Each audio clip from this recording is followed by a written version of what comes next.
It's hard to really pinpoint when the idea of PolicyLink really emerged.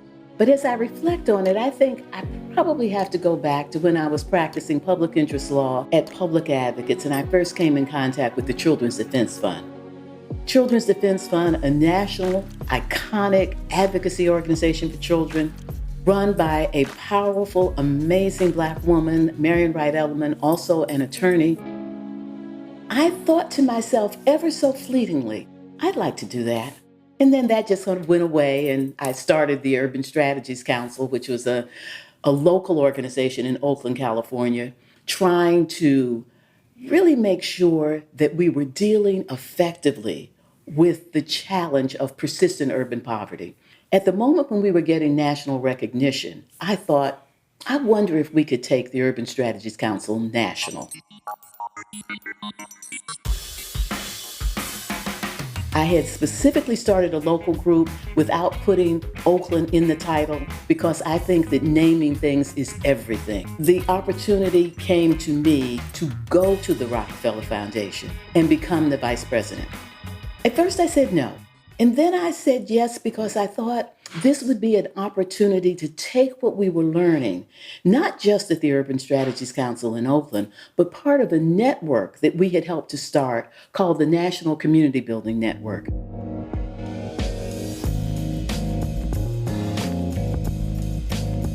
I did a couple of reports for Rockefeller on the convenings of the NCBN, the Community Building Network. And that, I think, over time, did evolve into Angela's vision for a standalone organization that would support those many groups, learn from them, lift up what works to policymakers. Sherry Dunbarry, who was the head of NCBN, immediately joined the PolicyLink board and was so crucial in helping surface the lessons of NCBN in a form that made sense for PolicyLink to take next steps. Movements are powerful and important for pushing forward new ideas, new policies, or perhaps stopping certain policies from happening and for lifting people up. The National Community Building Network was just a link in a chain that was, connected by history to other movements, to the civil rights movement, to the settlement house movement, to, the suffrage movement and other kinds of movements for dignity and rights. It really did try and take the lessons from the Great Society, the War on Poverty, to think about what were the pieces that were missing. By the time I left New York and came back to Oakland to launch PolicyLink, I had already gotten commitments from the Rockefeller Foundation and the Ford Foundation for 5 years of funding. Angela started this conversation with me about equity, and I have to admit, I just thought, boy, Angela, this you're never going to get America to really buy into. I mean, what you're talking about, thinking about these issues in totally different ways, both in terms of how we think about cities in relationship to their surrounding communities, but how we think about the role that power has in this country and how resources have been shared or not shared, and the historical sort of rationale for many of the policies that existed today. And I said to myself, I love Angela, and I'm going to follow her any path she goes down. But this one here, America's not ready for. And I was wrong. As usual, Angela was right. Many policy think tank organizations were already doing work on cities, on regions, but no one was weaving together an intellectual framework like Angela was. It was a unique and bold idea. Joe Brooks, who was one of the first people to reach out to me to say, I heard you were starting something new and I want to be a part of it. So I had started consulting with him on the phone after I was really deep into planning it. I had agreed, yes, so I'm going to want you to join, but help me think about this. And I called him up and I said, Joe, I think I've got a name, PolicyLink. And Joe said, yeah, one word. I said, okay, because I was thinking 2 words. He said, yeah, 1 word. And then as I started playing with 1 word, capital L in the middle. And so that's how I came up with PolicyLink, because it really conveyed doing policy and linking it to the community building movement. So we thought that and believed in and made an investment in the brilliance and the ideas of the people doing the work on the ground. The ones who are closest to the problem, who are suffering from the problem, are the ones that have the ideas and are working at making the difference and the change necessary. There's this launch, birth, chapter 1 of PolicyLink really coming out and saying we can create policy from the ground up, we can talk about equity, and began framing it in 4 big categories. That was technology, democracy, the economy, and regions, which is interesting because when we get to the last chapter of this book, those things haven't changed. And it was about race, place, and policy. The first chapter would be something like, I see what others don't see. And it would speak to this notion of seeing that the civil rights movement was insufficient and something else was needed that built on that. And that's equity. That was Angela's vision. Here we were trying to be a national policy organization from Oakland, California, not in Washington, D.C., jumping up out of nowhere saying we're going to do policy with a different sensibility. And we're going to talk about race, and we're going to define a whole new thing, racial equity. And so, of course, we had to be of the highest quality, because here we were challenging everything about doing national policy work. This idea of an Oakland-based think tank led by this Black woman civil rights attorney was an idea that was initially dismissed as unrealistic, as unachievable, and as a pipe dream. Angela saw that sentiment as a source of inspiration. And she has proven all of those who dismissed her idea as a pipe dream wrong. Because indeed today, PolicyLink sits at the highest levels in the pantheon of America's very best policy think tanks. Angela said to me once off the cuff, you know, Michael, people don't pay a lot of people of color to think. And that's so true. There aren't many institutions of color that are paid to really have the freedom to think the way we get to think. When I think about why it worked, I think part of it was the audacity of our beliefs. All of us believed it.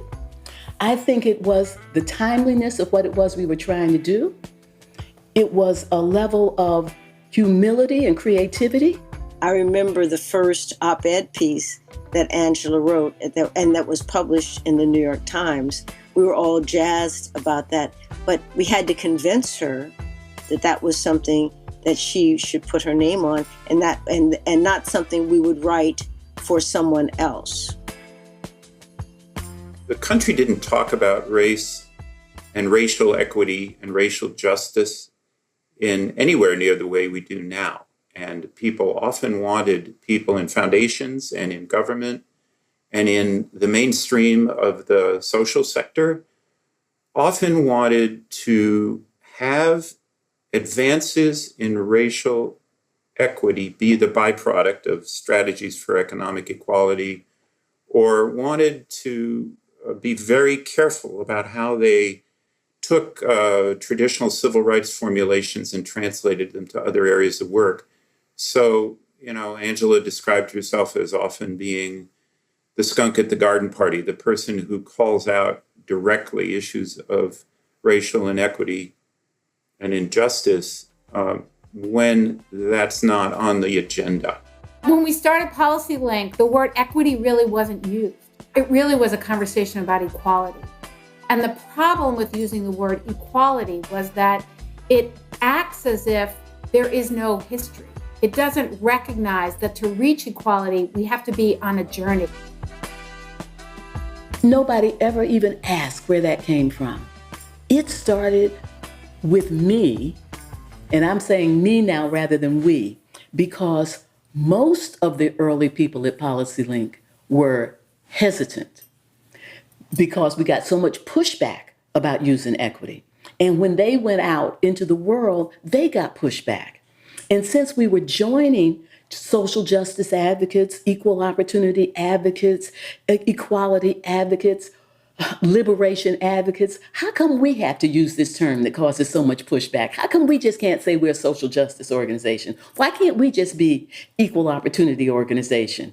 And I just kept pushing them because I had a sense that the field needed to be brought together under one thing, that we needed something that was the social justice and the equal opportunity and the children's advocacy and the environmental justice. I remember my first task at PolicyLink. At the time, there was a very vibrant smart growth discussion, and it was really supposed to be centering equity, but the equity piece was always left off the table. So where I felt like we really encountered pushback was really holding people true to including equity in the smart growth frame. And that experience actually really shocked me at first. It showed me how easy it is to negate equity, to dismiss it, to leave it off the table, to give it lip service. You're the new kid on the block. You're raising issues that make people uncomfortable. You're saying we're neither fish nor fowl. We're not just a communication shop, just a research shop, just a training and technical assistance shop. We are not bound by one particular issue. We're going to take it, whatever issues seem right, to focus on equity. All of those things you don't do if you're not building for the long term. Unless we got folks into the organization who kind of embodied the kind of values and principles that we were trying to internalize, we weren't going to be successful. So we really looked for people who could, be in a relationship with community, lead with humility, committed to equity and participation and inclusion. When I think of the people at the early days who I just thought were the coolest people ever, we probably had at that time one of the most diverse staffs in terms of race, sex, ethnicity, age, what have you. And so that itself is something that PolicyLink has really, just by being, has been an inspiration for other people. The initial board members, Jim Gibson, William Julius Wilson, Sherry Dunbarry, Joan Walsh, Jeff Canada, each of them brought such incredible expertise in civic leadership, in the changing economy and where Blacks fit into that. So having people who carry on their shoulders both the work of their ancestors and then bringing that wisdom into the institution, that was just hugely impactful. The next chapter is proof of concept. You got a great idea. You launch this thing. You're going to create policy by lifting up what works. The link in your name of making these linkages from the ground up, cross movements, cross sectors. How do you actually operationalize this thing? And it was really amazing where Angela, Heather McCulloch, Ray Colmenar, Judith Bell really leaned into this concept of regional equity. And that was proof of concept. The nation was going through this smart growth movement about looking at the inefficiencies of sprawl. And we were able to take a conversation about all these amazing assets in the region and how could they really apply to those that need to benefit the most. I mean, that's a beautiful equity statement. I mean, that's this curve cut thinking about how do we apply these amazing assets. The other thing that was really interesting for PolicyLink, especially in the early years, was this dance of staying ahead of the curve, seeing where work was heading, where the issues were heading, but staying nested in community interest and power. Perfect example, the digital divide. A term that in some ways PolicyLink helped to phrase and coin in the early 2000s. And that was because the relationships we had and a little bit of foresight about where was coming with technology put us in a position to be able to think about what the equity implications were in that calling it equity, talking about equitable development, talking about centering race, things that they were already doing, but we were naming it. And we actually said that our early years, we spent a lot of time naming and framing, naming what it was people were doing on the ground, framing it around ways that you could push that into policy, and being advocates to get some of those early policies in place. So one of the things that was really interesting when PolicyLink arrived on the scene is the humility we had to have about the notion that we had something new to offer. The conversation on equity in the United States was never dead. Let's be clear. It was raging in communities all across the country. What was missing sometimes was a space for those communities to connect, the tissue that could actually have them learn from each other and build on their experiences. And we provided a mechanism to do that. And that work evolved into the desire that was surfaced from communities around an online resource base, which sounds like, obviously now, but there weren't that many of those happening in 2000. And that resource base became a kind of equitable development toolkit. That frame of equitable development as a progressive way to think about stopping displacement as part of the cycle of communities really took root. And ultimately, as the relationships strengthened and the confidence built, people in specific regions would start to ask if we could support them in policy campaigns. And so then we found ourselves trying to figure out how to be authentic partners in campaigns in a given region, even though we were not based in that region. And I learned a lot about how to be authentic in place when you're not in place. I remember Katrina being not a turning point, because it wasn't like people turned away from anything, but a very risky venture that could have just swallowed up the organization, or really marked a change. And okay, well, we've got to get this involved in any city we work in, and that just didn't turn out to be true. New Orleans, that project was very special. It offered a lot of learnings. PolicyLink was able to work in different roles in various metro areas, convening different groups of people. Some of those steps seemed risky at the time. And I would never say that there were no missteps, but in terms of having the ability to staff up a local project and then pull back as local partners were taking more ownership, those things look organic, but they probably weren't. They were the result of, painstaking decisions and consultation all along the way. When we went to do our work in New Orleans, we were constantly thinking about how to be having a conversation about race and who from the staff needed to have it, and how to develop trusting relationships, and how to then have those conversations with leaders in the state, leaders in the city, leaders around the country. And the way we had that conversation and that experience, I think, was a real pivotal moment, because it was so much also about the nation in its constant process of coming to terms with its history and with the implications for racism. And so I think it then further enhanced our ability to be engaged in that work. And then, as we did work, for instance, with immigrant communities, with Latino leaders, that again added other dimensions, since that history has its own characteristics.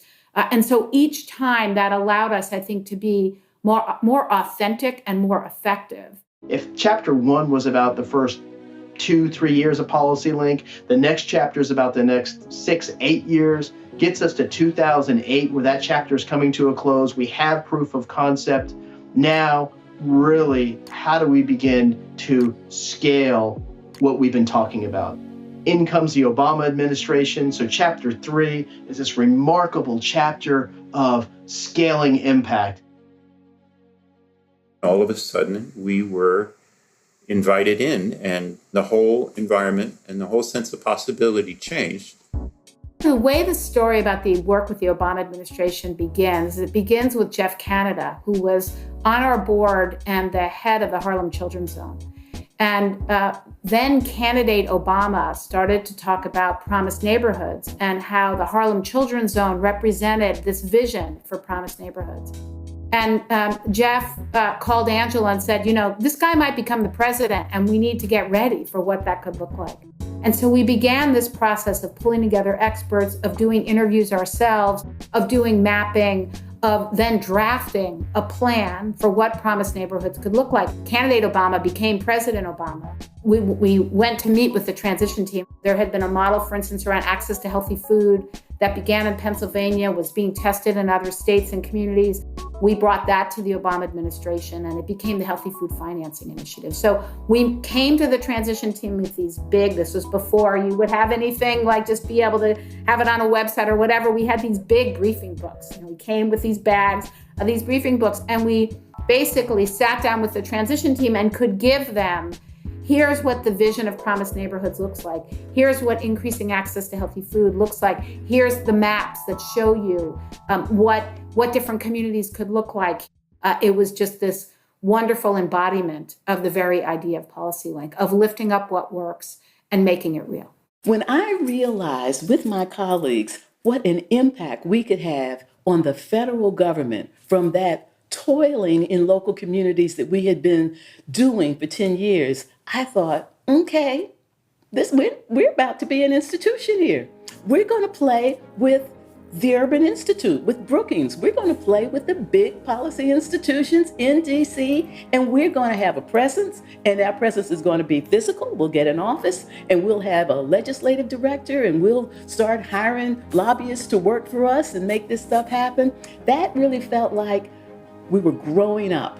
We weren't becoming anything else. A child grows into a teenager, grows into a person. It's still that person. We were still that group, but we now really began to think that we were here to stay, that there was going to be a story about PolicyLink, and that PolicyLink was going to have a long future.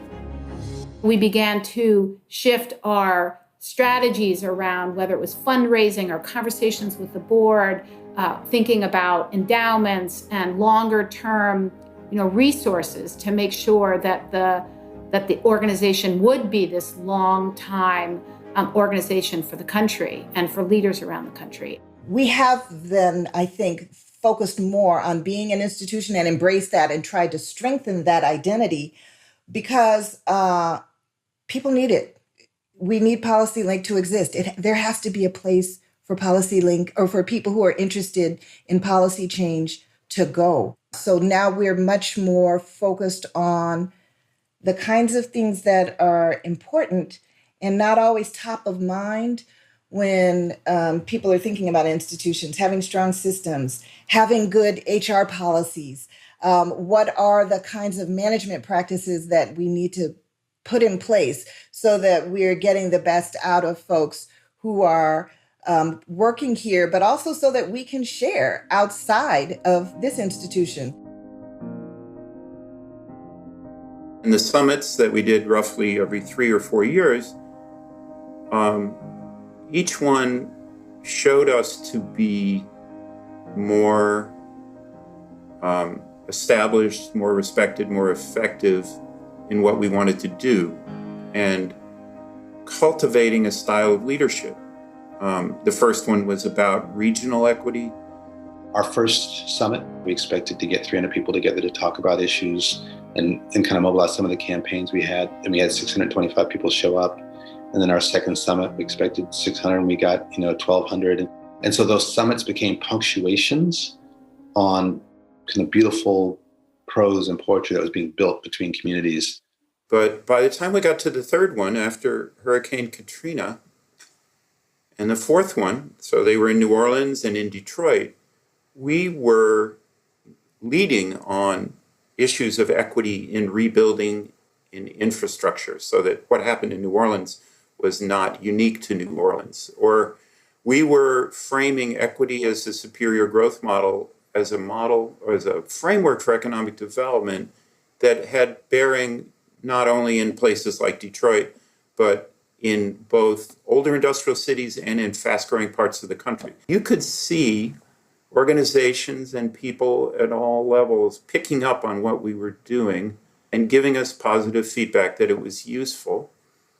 And you could start to see, frankly, some of the organizations that we'd had to almost cajole our way into meetings in the beginning adopting and adapting what we had been doing. I've seen over the 6 summits more and more people coming into the door and registering and participating in those 2 or 3 days that we're together, being more and more on the same page as to what equity means. And it's a glue now. It's a glue, and it's more than a moment, it's a movement now. The summits are like revivals, where you are with people who share your values and hopes and aspirations and are working hard in places that are often forgotten and neglected to try and achieve a fairer, more compassionate, more equitable world. The summits allow people an opportunity to come together and be seen. I remember being in a hallway trying to scurry from one of my sessions to the next, and there was a group of Indigenous brothers. I'm not sure where they were from, but as we were passing each other, one of them just caught my eye when we were kind of bumping in the hallway, and he said, "Hello, Queen." What the summits do is speak to our spirit. They're moments of collective joy. And that is something that we all need. Because the thing is, the people who do the work that PolicyLink supports, we are joy junkies. And we don't even need a little bit. Like, we don't need to have huge amounts coming all the time. Just a little bit moving forward will propel us for the next leg of the journey. Chapter 4 is a sort of sub-chapter in there, is like, oh wow, look at the changing demographics of this nation. This is chapter 4 is all about how equity can be a superior growth model for the nation. Angela, Manuel Pastor, getting together, having a crystal ball of demography and really seeing, they broke the story that the nation was soon to be, by 2042 at that time, was going to be a majority people of color nation.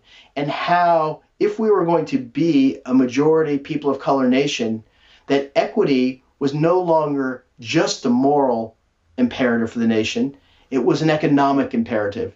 And so chapter 4 is about this massive expansion of idea, getting out of the echo chamber of the do-gooders, of community builders, of folks that really want justice, that how do we actually take this to the mainstream? And that breakthrough idea, and which actually birthed the National Equity Atlas, America's Tomorrow work, the story about how the future of America's producers, consumers, stewards of stable markets, this of color population became a mandate for the nation. We were really talking a different game. And that comes into chapter 5. Michael McAfee comes onto the scene. I really was like a kid in the candy store, because it was the first place that I had ever worked where first it looked like the United Nations. Second, it was safe to talk about these things that in all the circles I had been in previously, it was taboo. And it was like almost like you can't work here if you can't talk about race. I knew it was my place probably the first year I started. Because I came to do a big body of work, helping President Obama make sure that their seminal place-based program, Promised Neighborhoods, was successful. Something starts to really happen. There's this chemistry between Michael and Angela. There's a begin thinking about how do we bring a population and results focus to an organization that was always population driven and results focused, but codifying it, putting the steel of results into the middle of the organization. This is a time when 2015 summit, the Equity Manifesto comes out. We really have Angela's article around the curb cut effect. Michael beginning to apply this results framework not only in cradle to career work, but expanding across the entire organization. And we fundamentally begin to change and really begin to step into this next generation of PolicyLink, which I think is chapter 6. This is the chapter that we're writing here together, which is really about how do we win on equity and apply everything that we ever have done with all of these amazing constituencies and tens of thousands of folks, and really come into this big tent to break through into sectors like we've never been before. The work that we're doing with the private sector, with the CEO blueprint for racial equity, really demanding what racial equity standards can be for corporations. The racial equity governing agenda, which is beginning to move with this next administration. This is sort of taking everything we have and applying it now with Angela stepping into her role as founder in residence and fueling this with her brilliant narrative and communications work, really thinking about how radical imagination is what's required now, how that marries well with results, the vision for winning on equity. And here we are really beginning in this time of, multiple pandemics, is seeing a moment that's opening like maybe none other in our lives, despite these, absolutely challenging times we're in. And this becomes chapter 6. I founded PolicyLink 20 years ago, and 20 years is a long time. And it's often true that when a founder is the CEO of an organization, people are never quite sure that it really is there for the long haul. I think we don't really quite know whether or not you've got an institution until you've had a change of leadership. And so I'm stepping down as CEO of PolicyLink. Aww. I'm stepping down as CEO of PolicyLink. It'll be in the early fall. Aww. And I'm not retiring, because there is work to do. I'm not even leaving PolicyLink because I love it. So I'm going to step into the office of the founder. I'll be a founder in residence. And I can continue to write and speak and teach and coach and help my colleagues at PolicyLink if they ask me to. But I'm going to be there doing something other than running the organization. And I am so happy about the fact that 7 years ago, Michael McAfee joined PolicyLink. Woo! And so in the fall, Michael McAfee will become the president and CEO of PolicyLink. This is how I think you've got to keep this movement going in this country. You create these institutions, you allow for the next generation of leadership to take where you've taken it and take it to a new level, and you don't fear that. You actually support it, you help engineer it, and then you cheer it on. The next stage is about us having the audacity to rewrite the rules of the game, to boldly step into the economy and say it isn't just and fair right now, and to know how to do it, how to use our credibility to begin to move people. The chapter that we're in now is Our Power, Our Future, Our Nation. It was a tagline from our 2018 summit. In the early days, we framed the concept of equity that you have to apply resources to the most vulnerable or disenfranchised, and that by applying the resources there, that all of society will be positively affected. And we went on from framing equity, so that felt like a first moment in saying, we understand a concept that we can pursue that will address the racial disparities and legacy of this country. And then we went on to frame regional equity, which was like looking at how has the geography and landscape changed because of the application of explicitly racist policies in land use and transportation and housing. And then we went on to frame equitable development, and we began applying that concept around the country. And then we went on to equity as a superior growth model. And so I feel like we've always been on a frontier of framing the next generation of equity-focused policy. I remember every time we thought we had mastered something, an event would come along that represented an opportunity to go big or go home, to use the cliche. So Angela would say, and not only Angela, Judith Bell and others as well, this is our moment. We have to seize it. We can't be a normal, regular, hey, we got this grant, we do this work, we move to the next grant, we do the next job. We have to make a big impact right now, after Hurricane Katrina, after the election of Barack Obama, after the election of Donald Trump. And a few other times in between? I think that PolicyLink has always wanted to do more than anyone thought was possible. And that willingness to work towards something that you probably won't achieve is different. It's different. I'm not sure that a lot of people go to work to do that. But I think that all of us who have worked at PolicyLink go to work to do that. That we are challenging the nation that we live in to do what it has never done. That we are lifting up the people who are most often left behind and saying, we're going to lead with their aspirations, not our aspirations for them, but their aspirations for themselves. That we are going to take on institutions and leaders and both challenge and help them to create the way. Angela built an organization to get to this point so we could be revolutionary. Because she couldn't be fully as revolutionary as I know she is, because she wouldn't have been able to build PolicyLink. She gave us an amazing gift, she and so many others at PolicyLink. The question for me is, do we know what our generation is supposed to get done? 100 million folks are still suffering. There is more for us to do. That structural work of redesigning this nation so it works for everyone, that's the work for our generation. I believe that PolicyLink introduced radical ideas like racial equity, which when initially put forth were dismissed, were thought of as too radical. But the organization, through methodical, rigorous work, moved an idea that was marginal to the mainstream.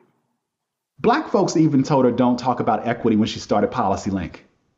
And she said something that was quite profound when she said, sometimes, Michael, you got to put an idea out there and lead people to it, even if they don't like the words. And you got to lead people to it and create a big enough space for them to see themselves in the work. I said to Angela not long ago, what does it feel like for something you cared about more than a decade ago to be on everybody's lips today as they're talking about the need for equitable recovery and equity in this area and that area? And she just smiled and said, it's nice when sometimes you stick with stuff long enough to actually see it bear fruit. I mean, I can tell you the stories of all the wins, the monies, the results, the this, the that, but it's really about what happens when you bring the most expansive views of diversity together, activate all that genius, and channel it for good. PolicyLink can give you one thing, a chance to fight for liberation for everybody in this nation. That's what we can give you.